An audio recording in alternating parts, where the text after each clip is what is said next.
Olá, alunos do segundo ano, tudo bem com vocês? Com o objetivo de enfatizar o conteúdo dado na aula desta semana, vou deixar esse vídeo com um breve resumo. A aula desta semana foi a continuação de corpos redondos. Cones. Considere um círculo de centro O e raio R contido em um plano alfa e um ponto V fora do plano alfa. O cone é um sólido obtido pela união de todos os segmentos que ligam o ponto V a um ponto do círculo. Então, temos aqui a figura representativa, temos o plano alfa. Nesse plano alfa está contido um círculo que tem o centro O.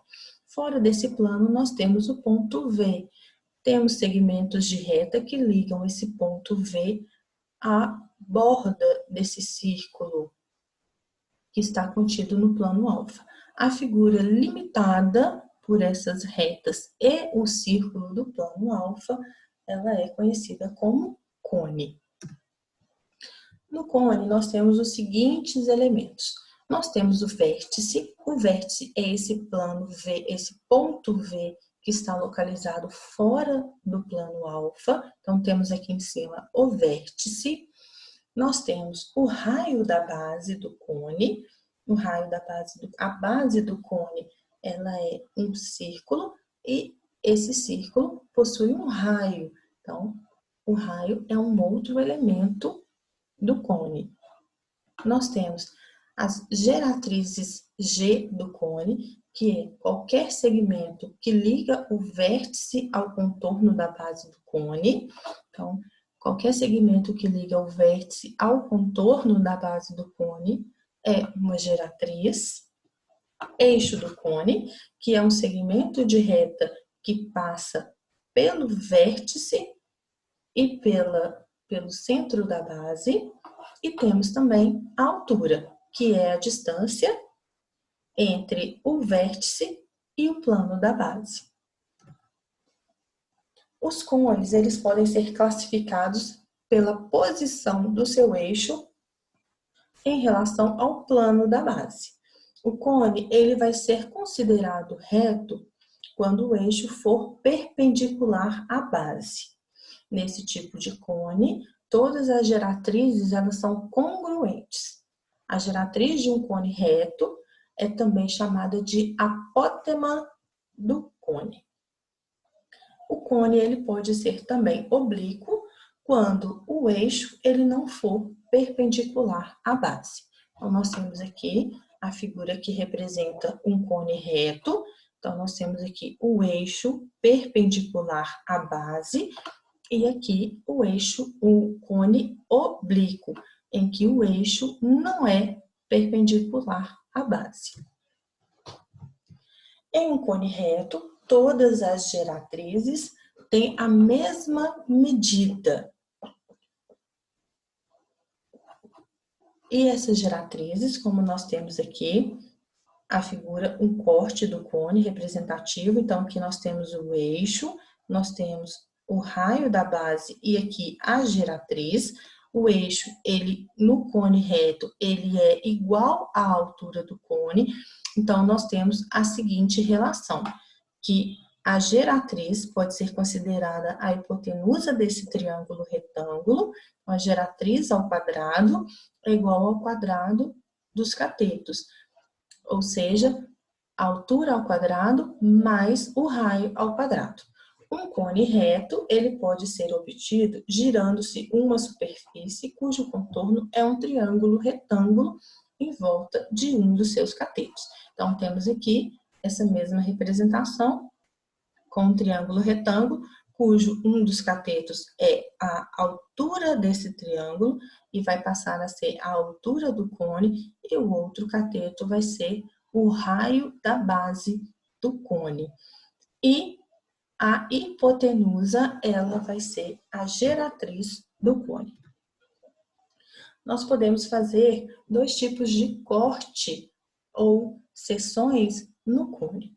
Então, quando a gente seccionar, quando for seccionado um cone por um plano alfa, esse plano sendo paralelo à base do cone, então vamos obter a seção transversal do cone.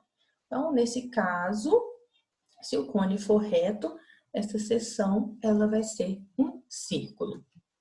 Quando seccionamos um cone por um plano alfa que contém o eixo do cone, obtemos a seção meridiana do cone.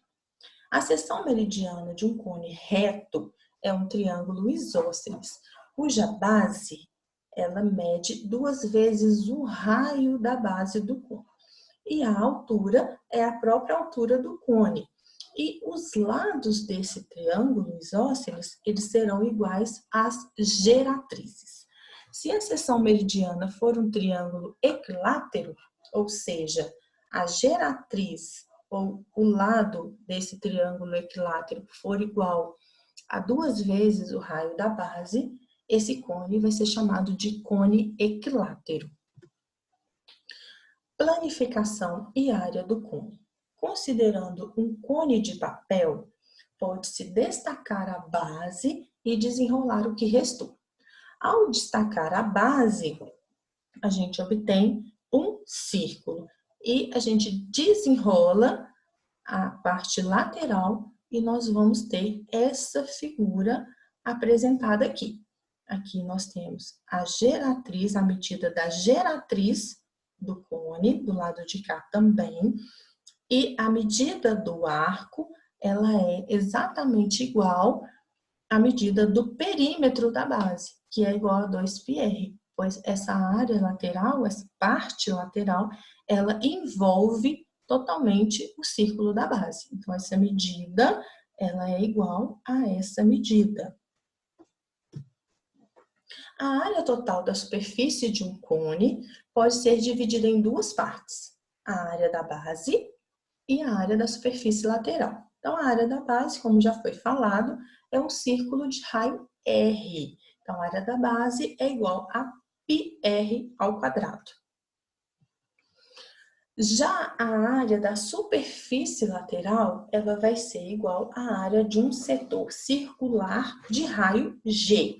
Então, nós temos aqui a figura novamente da área lateral e pontilhado aqui como se fosse o círculo completo de raio G. Então, vamos fazer algumas considerações.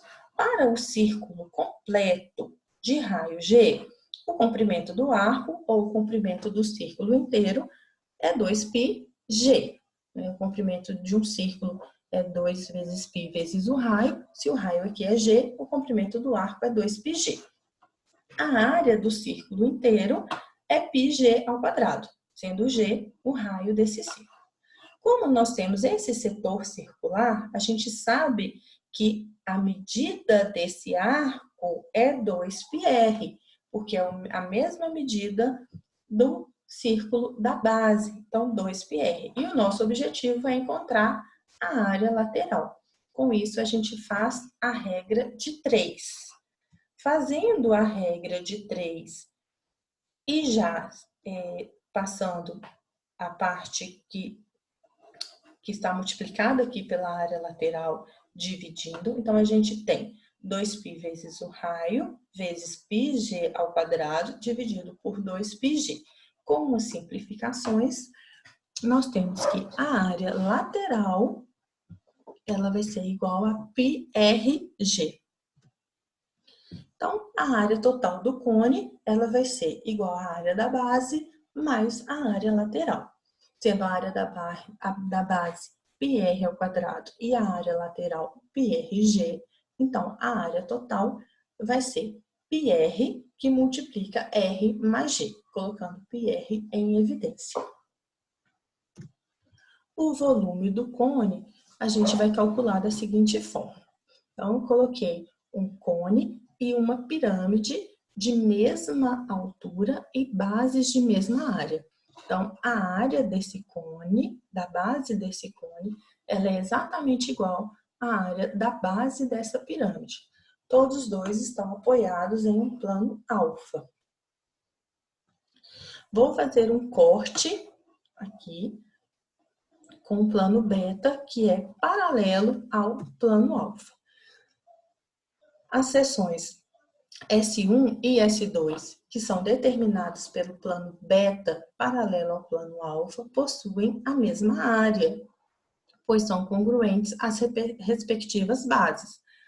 Assim, pelo princípio de Cavalieri, os dois sólidos têm o mesmo volume.